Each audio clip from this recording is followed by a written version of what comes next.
Welcome to the Leader's Way podcast.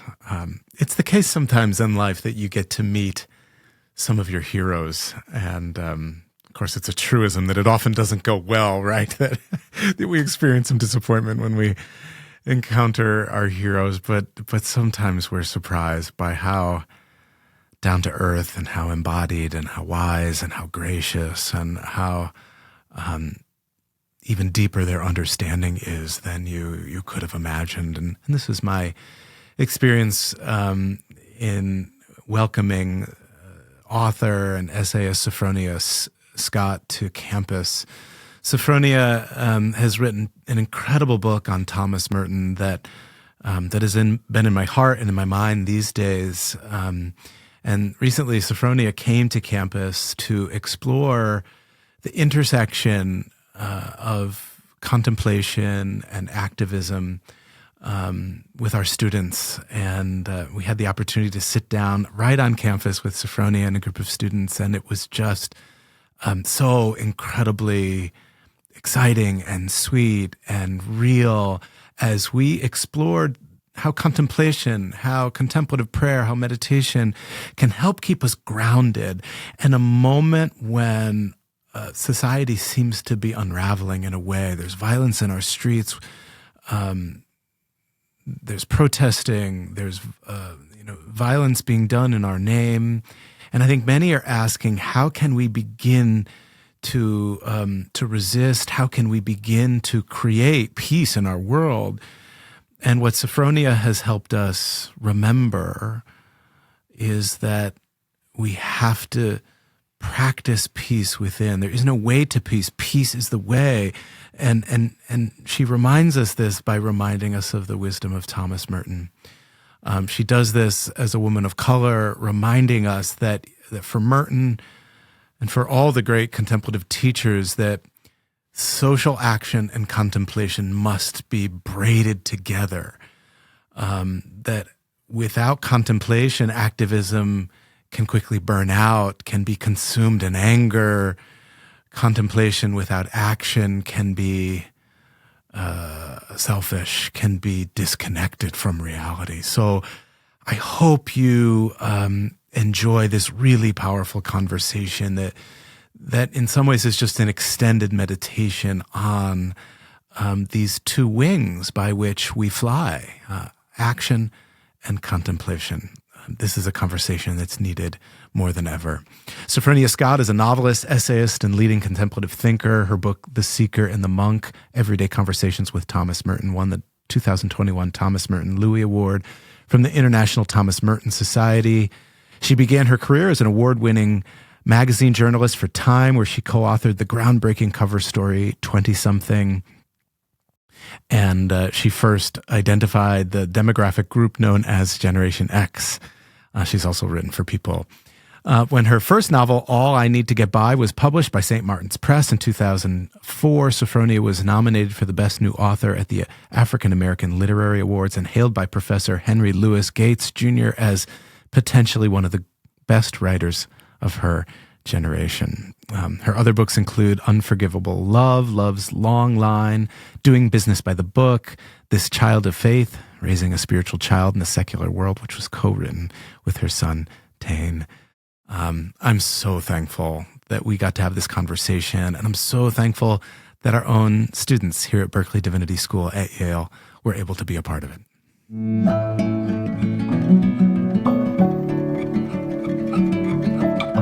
Welcome to the Leader's Way podcast, a show for people who are not ready to give up on the world.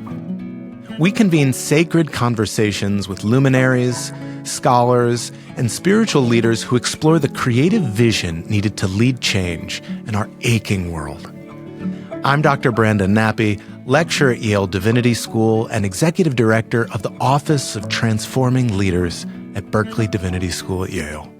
I'm so glad you're here. Well, good morning, Berkeley. It's so good that we can be together in this way. As many of you know, the Leader's Way podcast convenes conversations around leadership and ministry and spirituality and justice. I can't think of a better person to be with us in this fraught moment when, as students and as people of faith, we are desperately trying to connect the life of contemplation with the life of action and justice in our world. So, Sophfronia, thank you for traveling for 72 hours to get Welcome, to New Haven, Connecticut. I'd love to start with your Thomas Merton story. I think everyone has a Thomas Merton story, right?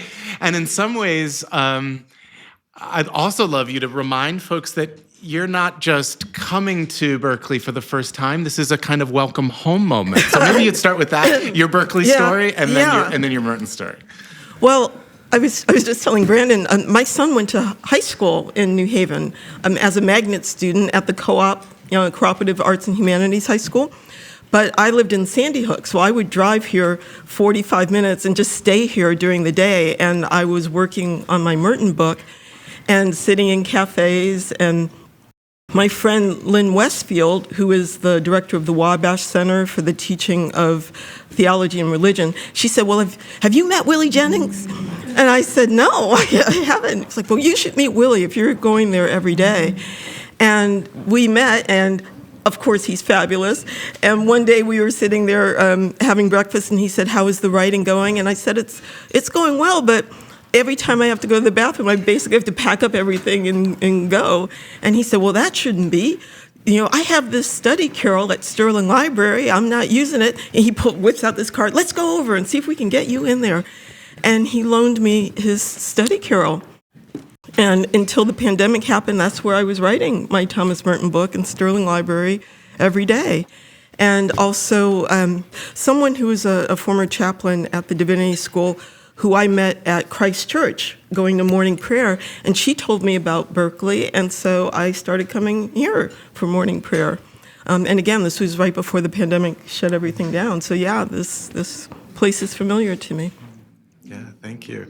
Yeah, I mean, if you know Thomas Merton, you have a Thomas Merton story. And maybe I'm dating myself. I come from a generation where Merton's 7-Story Mountain was placed into my hand as a teenager. I read it. I had no idea what it meant, and it changed my life forever. I wonder what your Thomas Merton story is. Okay, so when I was an MFA student, and this is like practically one of the very first lectures I attended as an MFA student at Vermont College of Fine Arts, it was a lecture on gratitude as a lever of transcendence in your writing, and he quoted Thomas Merton, and he quoted from Conjectures of a Guilty Bystander, from the night air and the dawn sky, and I heard those words, and I was like, what?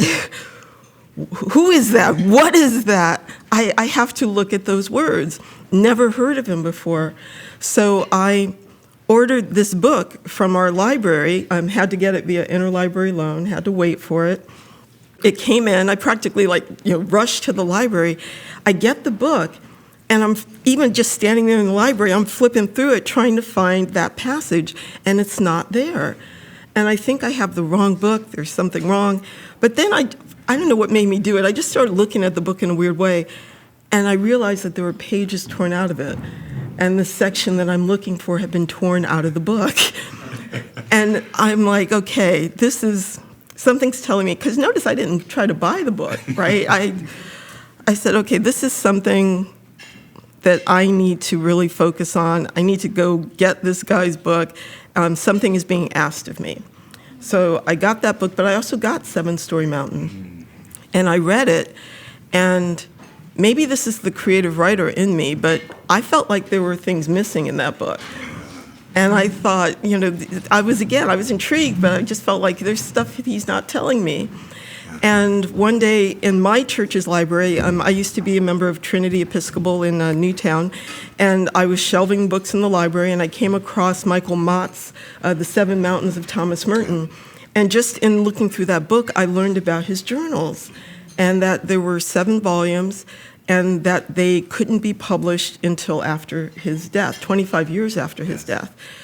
He also mentions the censorship process that all works going through the Catholic Church had to go through. And that's when I realized, okay, there was stuff missing in there. And I will find the Merton that I'm looking for, not even understanding why I was looking for him, but it would be in those journals. And so I started acquiring all 7 volumes and started reading them.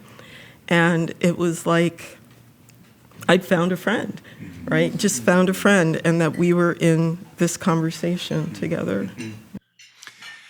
For maybe some of the listeners or students who don't know this name, Thomas Merton, flunked out of Cambridge in his freshman year.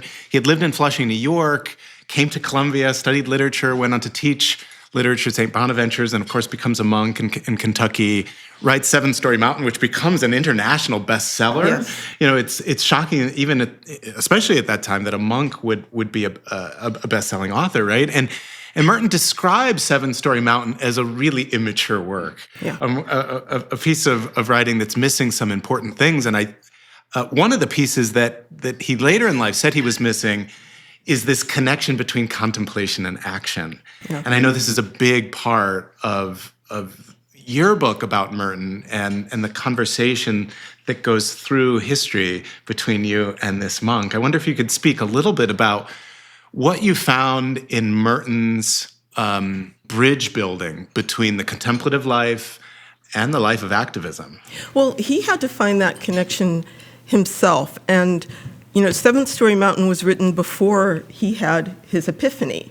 So if you all don't know, he is known also for his epiphany at 4th and Walnut, which is in Louisville, Kentucky. There is a historic marker about this epiphany at 4th and Walnut, where he says he just had this realization that we were all connected, right? That he was not this spiritual being like on a mountain somewhere or cloistered away in his monastery, that he was connected to everyone and everyone was connected to him.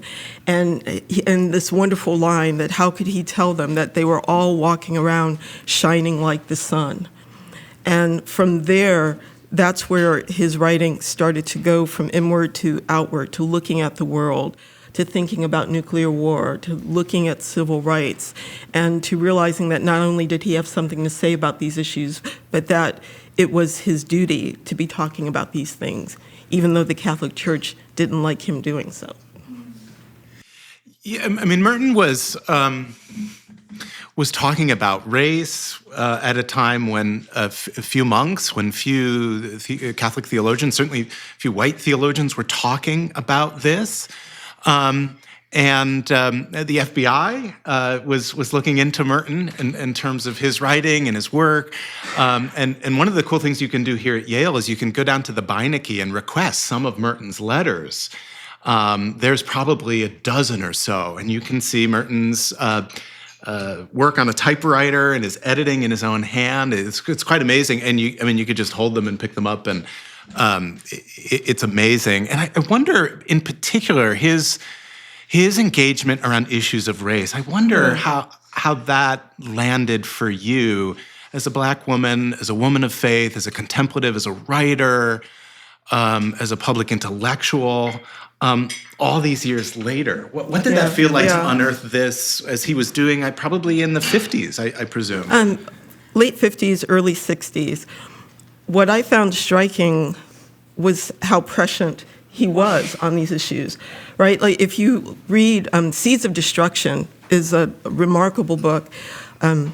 His essay, Letters to White Liberals, and he says in that essay that nothing, the Civil Rights Act had just recently passed, and he's saying, that's great, it's wonderful, but nothing will really change until whites, including those who are involved in the movement, understand that they will have to get really uncomfortable for things to change.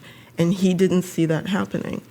And that still is an issue, right? That there are certain things that don't get discussed at a certain level because people are afraid, or they take offense, or they're afraid of just being in the wrong place language-wise, that we don't get to speak in the way that we need to speak. And so we're still at that place that Merton was talking about, that we don't have the conversations that we need to have. It's striking that a religious tradition that would find its birth and new life around crucifixion is so uncomfortable with discomfort. Yeah. Especially, in white Christian communities. And I wonder if you could name how the contemplative life can provide the kind of rootedness, the kind of support, the kind of spiritual fuel, if you will, to support this kind of active life that's willing to be uncomfortable for the sake of justice, for the sake of honoring the full humanity of all people. The contemplation part gives you that moment where you have to sit in what is not obvious, right? There are points where it's like, I should be angry about this, or I should be acting a certain way. But in contemplation, you have to sit back and say, okay, but does this make sense? And is this calling all of my heart to answer this? Now, here's an example. I remember when my son, and this was around the time of, it was even before George Floyd, something else had happened. It was an event where you had police coming in and thinking something had happened, and they were arresting, or at least taking into custody, a football player because he was, African-American, very big guy, and I guess they thought he was dangerous looking. And I remember looking at this with my son, and we would talk about the police, saying, okay, look at this, look who they're grabbing, look at how this is working. And I would have those discussions with him that I believe that, a black parent is supposed to have with his child about how you behave with the police and things like that. But my son said to me one day, he said, Mama, this has not been my experience of police. And I had to hear that because my son is a Sandy Hook survivor. He grew up with police outside his school doors every single day, and police down the street from us, and police providing love and protection. This one police officer giving ducks to the children for months after that. And he said, this is my experience of police. Now, I could have said, well, not all police are like that, or I could have, somehow equivocated that for him, but that is his truth. And I have to see that truth. And it is, I see it. So how do I help him hold both of those things, right? Because it's not an either or. How do you honor his heart? Because at the end of the day, who knows, there may be some experience in the future where that may be the source of his nonviolence, that may diffuse a situation, right? I can't keep him safe, but I can help him to see where to lead with his heart. And it's my contemplation that has to help me be in that place, right? To not just be a scared mom and say, you have to do this, you have to do this. How can we be better human beings? And I have to find that source in myself to help nurture it in him. Wow. I'm appreciating the way in which you're shining a light on the way Merton understood that the contemplative life helps us to see past these binaries. Yeah. And one of the things that fuels so many binaries in our culture is capitalism. It's the system, it's the economic system that creates this supremacy culture. And Merton had lots to say about sort of rampant capitalism. And you helped me discover something that a piece of Merton's work that I hadn't known before, his 1966 piece, Buyer's Market for Love. yes. And the link between how we look at love and romantic partnership and capitalism. Talk about prescient. He couldn't even have imagined our swipe right and left culture. Yeah. Right? Can you say a little bit more on this? Because I'm still getting to know this piece. Yeah, so Merton was saying that we treat love as a transaction, right? That it's a transaction in the marketplace, and that we value our self-esteem based on how many transactions we can make in the marketplace, right? And even if we have a successful transaction, well, then we're wondering, well, can we have a better transaction, right? So he's writing this long before internet dating, but he recognized that this is how we treat each other and this is how we treat ourselves. And I found it interesting that, this is someone, you mentioned he got kicked out of Cambridge. One of the reasons he got kicked out was because he was kind of a rake, right, and had gotten a girl pregnant, and he treated women very badly.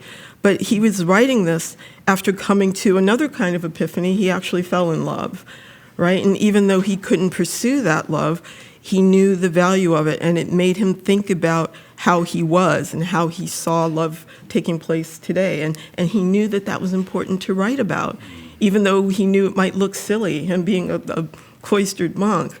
But he knew it was important because how we love is how we show up in the world, right? It is how we express our value and how we relate to each other, right? Going to Richard Rohr's question of, we are all children of God. We are beloved children, but do we act like it? Right? What does it mean to be loved and to walk around with that confidence that we are loved? And Merton recognized that we are deficient in that way because we are starving, right? And we put ourselves in this marketplace because of that hunger. So when I was, this is part of my Merton story, when I was a senior in college at Notre Dame, my theology professor at the time, who was teaching a class on Merton, this is Larry Cunningham, chair of the department at the time, was editing Merton's journals. Yeah. And so he would come in with these little scraps of paper in which he had written down long quotes from Merton. So I was hearing from Merton's journals, before they were publicly available. And I'm wondering, Sophfronia, maybe you can, for folks who haven't digested, there are 5 volumes of his journals, 7 volumes of his journals. Yeah.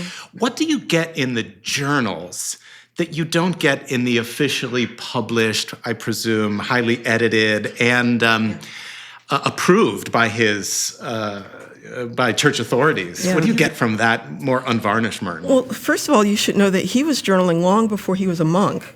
So going into that first volume, you see a young man who is at the World's Fair complaining about how people are looking at the art, right? He's brash. He's very bold. He can be annoying at times, but you see a human being there. And you see him through that process of considering what he was going to do with his life. Should he go into the monastery? Should he continue his volunteer work in Harlem? But in terms of the non-censorship such things, you see him struggling with his faith. Right? You see him questioning. You see him looking to see, trying to figure out where God is leading him. You see him complaining about the church. You see him resisting orders, not orders, but the fact that his abbot won't let him travel, and just the frustrations of a regular human being.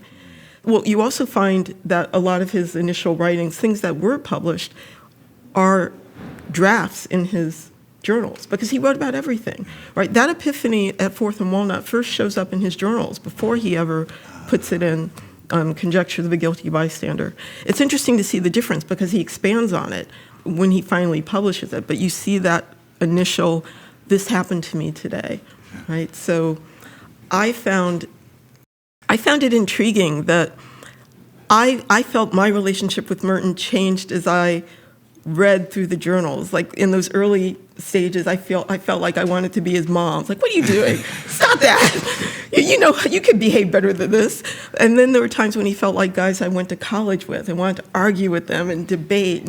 But I also love that brashness. My older brothers were like that, and I love that kind of confidence. And then, all the way up to the point where he died. We were the same age when I finished the book and when he had died, about 53. Yeah. And so it just felt like I knew him, right? I had grown up with him. And I still miss him. I think I'm probably I'm going to start working on another Merton book because I miss him. Yeah. I mean, it's one of the great what-ifs of 20th century spirituality. What if he had lived beyond 53? As many of you know, he was electrocuted in a visit to Thailand, to turning off a fan, I believe. So I think many of us feel that way, like we miss this voice who gave so much to us. Yeah, that's a different project. I'm playing with that too, because that's been on my mind a lot. Of course, that would have to be fiction, but yeah. I wonder what other voices have nourished your writing life, nourished your spiritual life. What Black voices as well? What contemplative voices? I'm thinking of. This is a moment of kind of contemplative resurrection. More and more folks are interested in the contemplative life, and Merton's one obvious place to go. There are other voices, there are other Black voices. I wonder, what are the voices and the writers who've really nourished your spiritual life, your contemplative life, and even your creative life as a writer? It's funny, someone just posted on Facebook yesterday. I have an essay that's in the Buechner Review that just came out, and this person posted that I write like Buechner. I'm thinking, now that's interesting. I write like Frederick Buechner. But Frederick Buechner is another person that I connect with deeply, because I believe very much that God is at work every day in our lives, but do we see it? And do we look for it? And he and I connect on that level very much so. And I'm constantly bringing that up, hopefully, in one way or another, to say, look, do you see this, right? So Buechner's very big for me. Howard Thurman, who is amazing. Verna Dozier, who a lot of people may or may not know, but, I connect with writers who are all about connecting with God individually to find that personal relationship. And Verna Dozier was all about the layperson, right? That she was encouraging the lay people to have their own leadership, both within the church and within themselves, and to be present, right, in their spirituality. At Trinity, I used to be the head of Christian formation, so that message was very important to me. And because people have asked me more than once, am I ordained? Am I going to be ordained? And I would say, I'm sorry, but that's not my calling. My calling is to be the layperson and to help people connect with God, in the layperson space. This will be my last question before opening up to students. We'd love to hear your questions. Yeah. So start pondering what you might like to ask Sophfronia. But someone quoted you to me recently. Really? Yeah, it's just so sweet. I love when these kind of synchronicities or providential moments happen. Yeah. And they said that you're writing around the distinction between believing and beholding is really important. Does this ring a bell? Yeah. Can you say more about this? I can say more about that, but to correct it, I'm quoting Barbara Brown Taylor, who is also an important friend to me and who has a tremendous lecture. And if you look up the Buechner Review, my essay, I quote that, and there's a link to her lecture on this. She talks about the language of beholding versus the language of belief. And the language of belief is the language that we often beat ourselves up with, because it's what do you believe? What do you believe? And looking at doctrine. But the language of beholding is about what is, about being present with what's going on in front of you. What are we seeing? To behold someone in their pain, to think about where is God at work. And she talks about the number of times the word behold even shows up in the Bible, right? And she says it must be that we must behold before we believe. Barbara has given this talk in person, and I remember the first time I heard her do it, and it occurred to me that that's who I am as a faith writer, because I didn't know. I'm just here doing my stuff, and hadn't even planned to write about faith. Someone encouraged me to do it, because this was not a place that I expected to go. And I didn't know, what am I doing in this realm? But when I heard her talk about that, I said, oh my gosh, that's what I do. I speak about beholding. I'll run around all day, say, behold, did you see that? Look, there's God at work. I'm all about the beholding. See, right? So that hit home to me, and I talk about it a lot because I think that's so important. Because how can you love, truly trust, if you don't recognize where God has already acted for you, right? And to walk, I want people to walk in that confidence, in that faith, that no matter the world falling down all around us, that, as Buechner says, we are not alone. Terrible things will happen, but we can get through this. But we have to have that foundation of knowing that we are loved, right? So I am all about that. Yeah. Well, thank you. It's a perfect transition to seminarians, Berkeley, who in some ways, Sophfronia has kind of recontextualized education as the act of beholding, or at least faith-based education is the act of beholding. So beholders, what would you like to ask of our beloved guest? I'm really struck by the whole era that Thomas Merton was living in, and Brenda was just talking about how we're in a period of time when ideas of contemplation are rising up again. Yeah. But you mentioned Howard Thurman. I mean, there were a lot of people also during that particular time that were really looking at the world. Is there, when you're thinking about contemplation and action and some of these people that are coming forward, do you think there's anything about the times that also sort of creates that? And what has that meant for you? What's interesting to me is how Merton studied how the protests and things were being done. He studied nonviolence. He was particularly interested in Dr. King, in Gandhi, and understanding what that concept truly meant. He would talk to the novitiates about Letter from a Birmingham Jail and about the work that King would have his groups do before they went into protest. Right? He would have them study scripture. He wanted them to be grounded in their spirituality so that when the bad stuff happened, they could act out of nonviolence.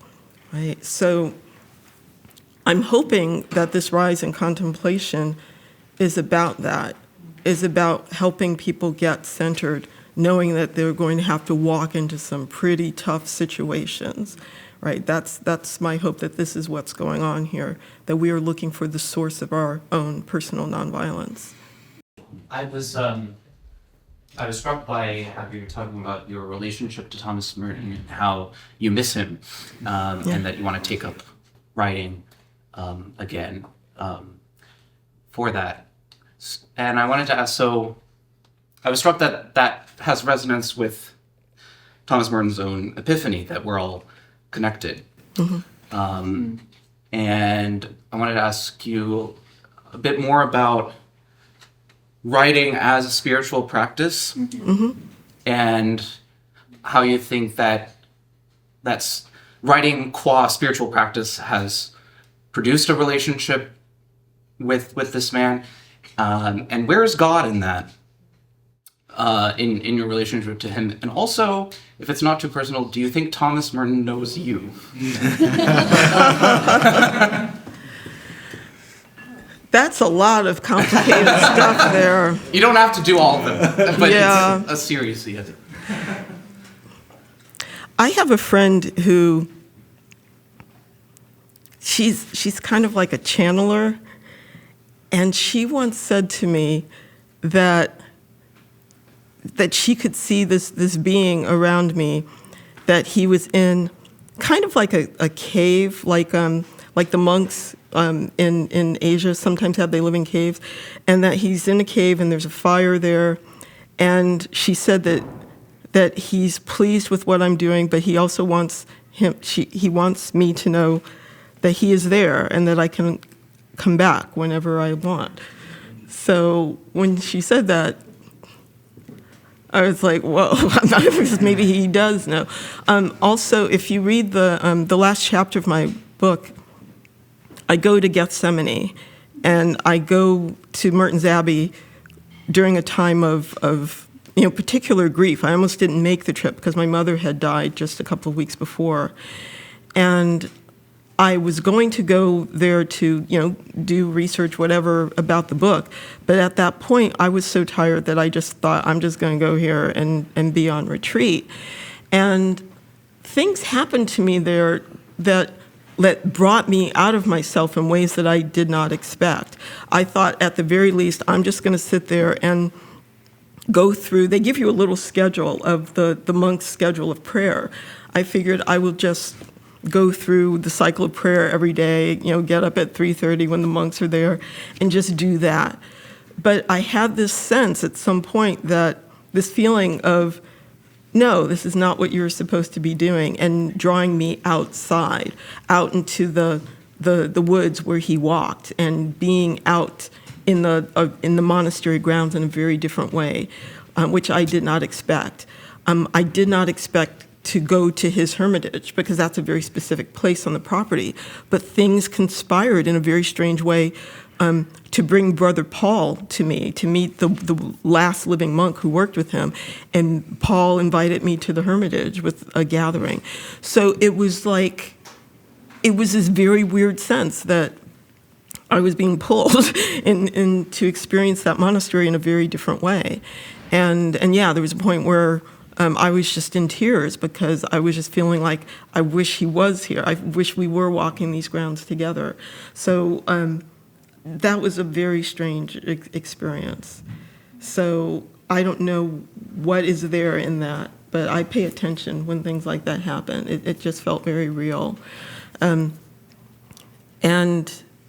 where is God in this, right? He is, God is our connection. This is like my brother. And how are we connected if not by being children of God? And obviously there's a conversation that he has wanted to have, that I've wanted to have. This is why, he would sit down and type those letters really fast, because he would see something, he would read something, and hope to have a certain conversation that he obviously could not have in that monastery, right? Writing to Pasternak, right, the guy who wrote Dr. Zhivago, writing to him, because he saw something in that man's writing that made him feel connected to him. And then to have the wonder of that person writing back and saying, yes, I see this, and I see it in you, right? And I think we were all looking for that. To me, it's another sign, a reminder that as much as we look different on paper, that we are all connected, right? And he gives me hope in that.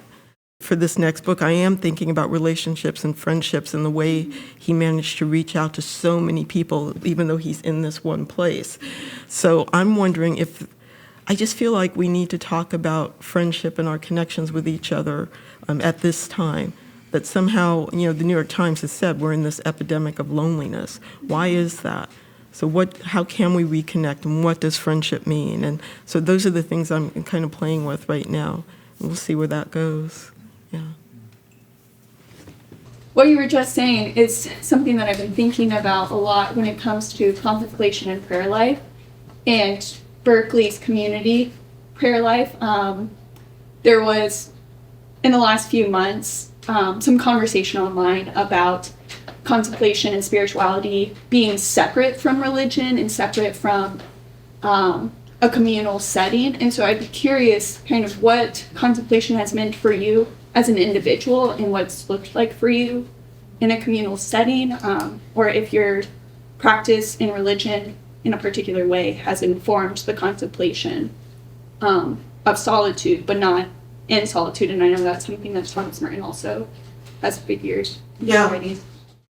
The religion part informs the contemplation for me, but for some reason, it feels like there's a limitation in the types of conversations that can be had in that circle. I don't know why. As I just mentioned, Merton obviously felt that there are things that he couldn't converse with people about in his circle in the monastery. And I definitely felt that as well. And maybe even a kind of frustration about it. I mentioned, that I used to be involved with Christian formation. And I once asked she's not the current pastor there anymore, but I had asked her about this, that, I just feel like there's a limit to our conversation, and that people don't somehow engage with their faith in a certain way. And she said, well, Sophfronia, you have to know, because I didn't, that a lot of people in our parish are lapsed Catholics, and that they're used to being told, what, and I didn't know enough about, any of this. I was shocked. I was like, what? Because I don't know, maybe on a certain level my faith is still a child's faith, because that's what I first felt as a child. And so to me, it has been looking for spaces to match that, right? That where, how do I talk about what I saw and what I felt, and where can I find a space to do that? And, growing up, we weren't taken to church a lot. And then as an adult, I had a hard time finding spaces where it seemed that I could, that met that expansiveness that I was feeling. So, luckily I found the Episcopal Church, so obviously there was a match there on a certain level. But yeah, I wish it were more contained, but it looks like it has to be a search of going in many different places. I was thinking about that from the reading even this morning in morning prayer, right? That this is the way Christ was with people, right? And in what you could call the church, but there were times that he went away, right? He had to leave and go be in the mountains or go be on his own and to be in this contemplative mode. And I think it's a back and forth, right? It's finding that back and forth so that one is feeding the other. It's not easy, but that seems to be the way it works. I'm really interested in the way that religious and spiritual experience is connected to and sometimes in tension with the media through which we encounter it. I'm thinking about Merton, and the mid-20th century was an era where mass media was becoming so much more significant, and sometimes he would appear in interviews and stuff like that. Or like he was friends with Dorothy Day, who all similar, but both of them, even though they had moments of appearing in that context, were so rooted in the written word, as are you as a writer, which is it's so enmeshed in our whole tradition with scripture and what the monastic life involved. They're sort of an accord. But then when we get into the modern context, our media technologies, the main way people encounter information, even spiritual and religious information, is often through digital media, through content and things like that. And it's like a space in which I think it's more fraught inherently to disclose what contemplation is because of the sort of performative nature of the gesture of sharing it. I wonder if it's an open-ended question, if you have thoughts about that. Like, where are we now in terms of where and how to actually reach people as people feeling called to exposit the contemplative life? Because to just write the book and then expect it to be able to reach people isn't the same proposition as it was in Merton's era, or maybe even earlier in your career as your career began. And I'm curious what you think about that. Yeah, I think even though we have all of these other avenues and it seems more expansive, I think we're in danger of putting religion in a box more than ever, because it also, we want it to be simplistic. We want it to fit into a 3-minute video, right? And that is not the way that it works. But I do think it's important to be able to demonstrate just who you are. I think it is a great vessel for authenticity, just to be there and for someone to share their thoughts about here's what's going on in the world. And sometimes, sometimes I see things on TikTok and I'm like, I can't do that. I'm not, hi everybody. But I can say, right, I've seen Brandon on social media. But that'll be the reel we make. Right? But you are authentic, Brandon, right? But this is still who you are. And what we can do is to say, this is how we're seeing the world. This is what I've learned.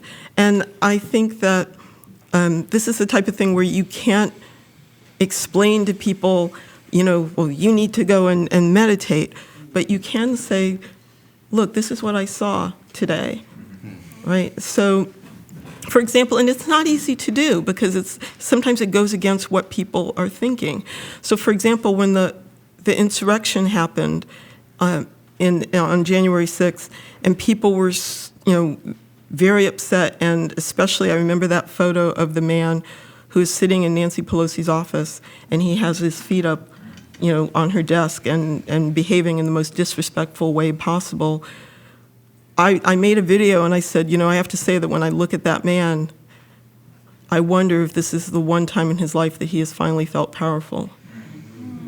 Right, that this is someone who has probably had a lot of lack in his life.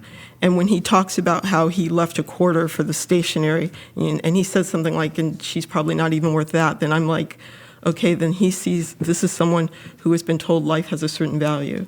And does he even value himself, right? So I felt pity for this man, right? And so that's a nervy thing to be able to even say that in public, because the zeitgeist is to be angry at this man. But to me, this is the purpose of this space, is to say, no, look a different way. Behold the humanity of this man, right? And understand, because this is one of the conversations that it's hard to have.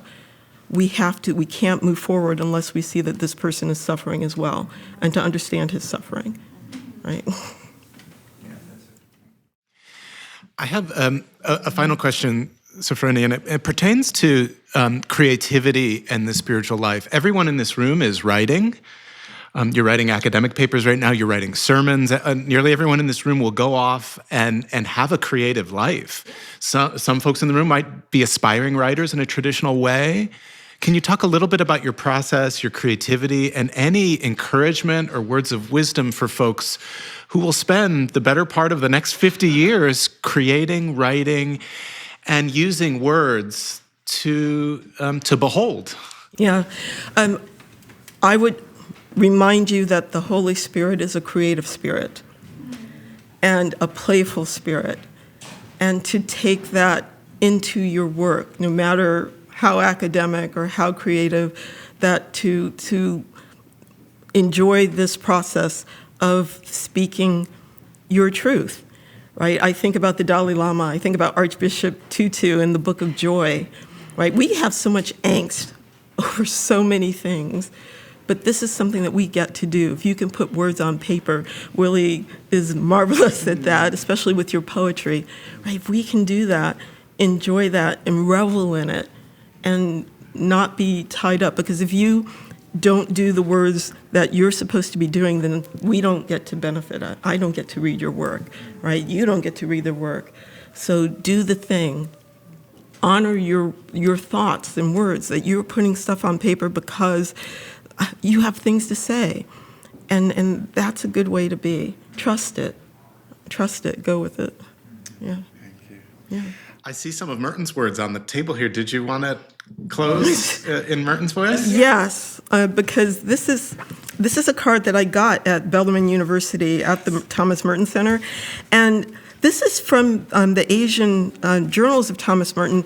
And when people talk about the Merton prayer, it's usually the prayer about, oh God, I'm trying to please you. But this is one that I feel particularly close to, and not as many people know it. Oh God, we are one with you. You have made us one with you. You have taught us that if we are open to one another, you will dwell in us. Help us to preserve this openness and to fight for it with all our hearts. Help us to realize that there can be no understanding where there is mutual rejection. O God, in accepting one another wholeheartedly, fully, completely, we accept you, and we thank you, and we adore you, and we love you with our whole being, because our being is your being. Our spirit is rooted in your spirit. Fill us then with love, and let us be bound together with love as we go our diverse ways, united in this one spirit which makes you present in the world and which makes you witness to the ultimate reality that is love. Love has overcome. Love is victorious. Amen. Amen. Sophfronia Scott, we're so thankful for your presence here. Thank you for having me. Thank you for joining us today on the Leader's Way podcast, a show for people who are not ready to give up on the world. We hope you found the episode expansive and nourishing. If you enjoyed the episode, please be sure to subscribe, rate, and review the podcast on your favorite platform. Your support helps us to continue bringing you sacred conversations with luminaries, scholars, and spiritual leaders who are dedicated to transforming our world.